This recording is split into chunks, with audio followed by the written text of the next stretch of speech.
Hey, it's Kurt the Boat Doctor down here, Charles, in the beautiful Marina. Hey, out here in the 22 Ocean Pro 2025 with an F200.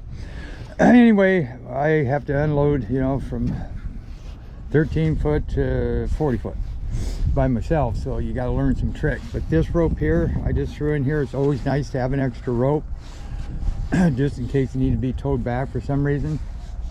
But anyway, that rope, what I do when the trailer's in here, I take that rope, figure out the length of that boat where the bow is still going to be on the trailer. I tie it off here. Then I take this other rope that I got attached to here and to there, one rope. What I do is string it back and tie it off.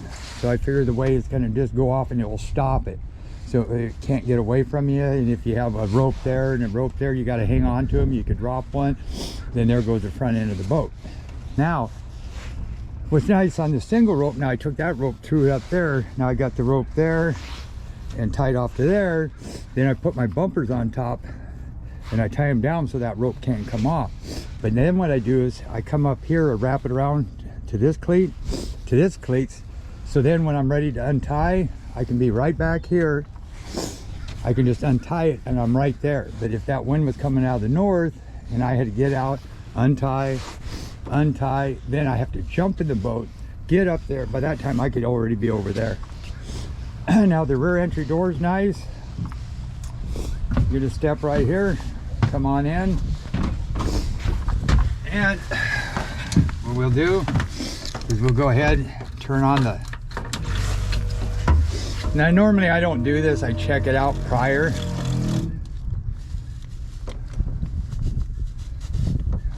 See, and that's why. So I got water. There you go. So this here twist right here for your spray.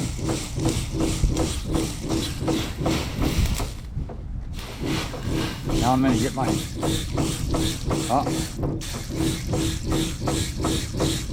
you can't say that I like that nozzle too much though.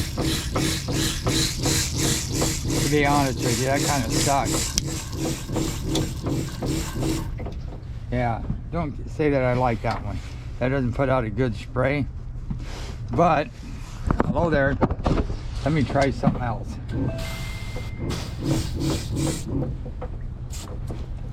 I'm going to tighten this up a little bit. Right here.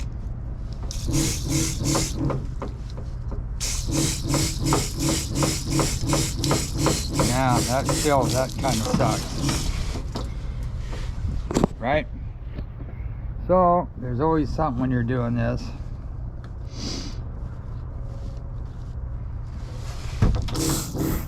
Yeah, I'd get a new gun. This one here sucks.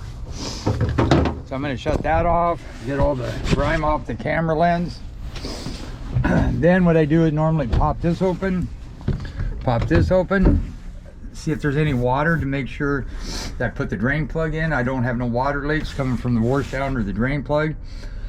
So now this does have auto bilge pump. So say, as soon as I back this thing in, that's why I had way back, I started putting auto bilges in, because if I back it in, it's still on the trailer. If it's spitting water out, hey, I got an issue. Now it's already on the trailer.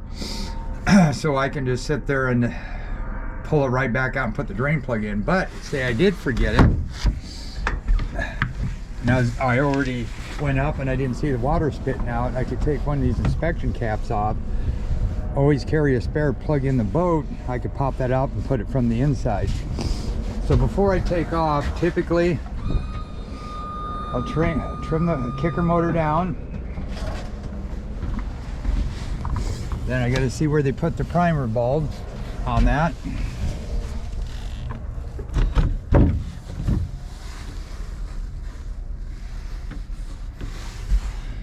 And I'll put this like this again. This is why I never like to do this.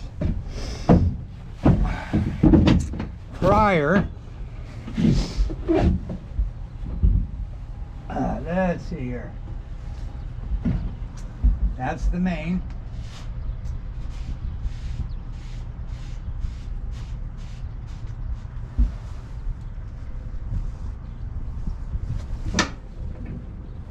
Okay, So that there, I just pump it up now, and I do that every time I run the boat. If it's been a week, the next day I normally don't prime it, but say I use it yesterday or even tomorrow, I'd go out and just pump it anyway. So it's dry back there. So then I put this back up, lock it like that, lock it. Now I gotta see where you put the primer bulb. Yeah, it's right here. So it's right in here. I'm just gonna go right through that. Then what you want to do is lift this lever, give it like 7 pumps, bring it back, lift this up until it stops, give it about 2 more inches. Now push and turn the key at the same time. Push. If it acts like it's gonna die, push in on it. And then just wait. Then once the RPMs pick back up, then you can see now it just picked up. Now bring that down.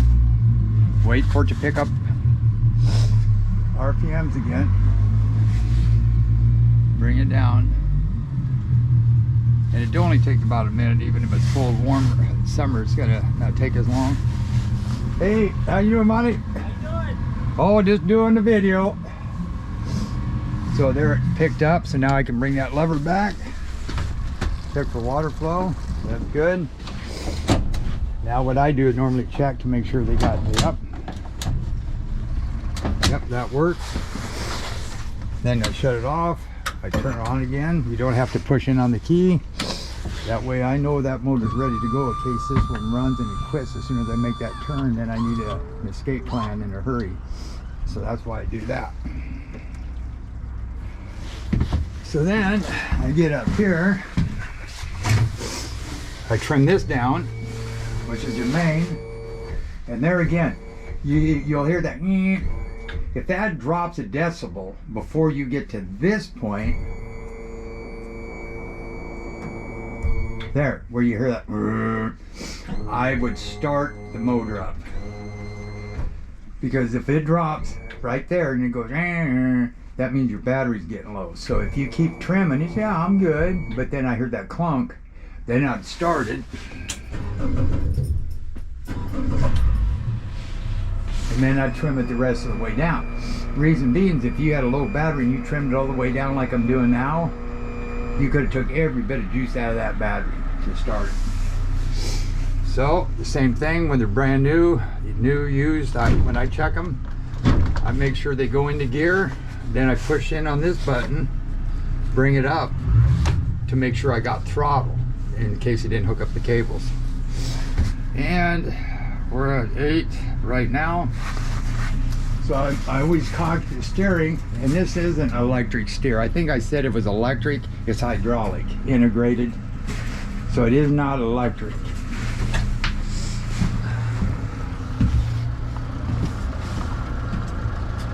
And this doesn't seem like there's any fluid in here.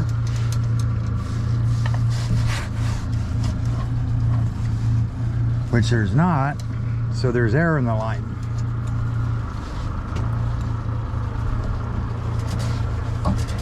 See how I'm spinning it? It ain't going anywhere. Barely. So that means you got air. So they need to bleed the steering. Then I'm going to go up here. Yeah. So the steering definitely needs, see all that dead space? So they need to bleed that. Now I'm going to go to part 3.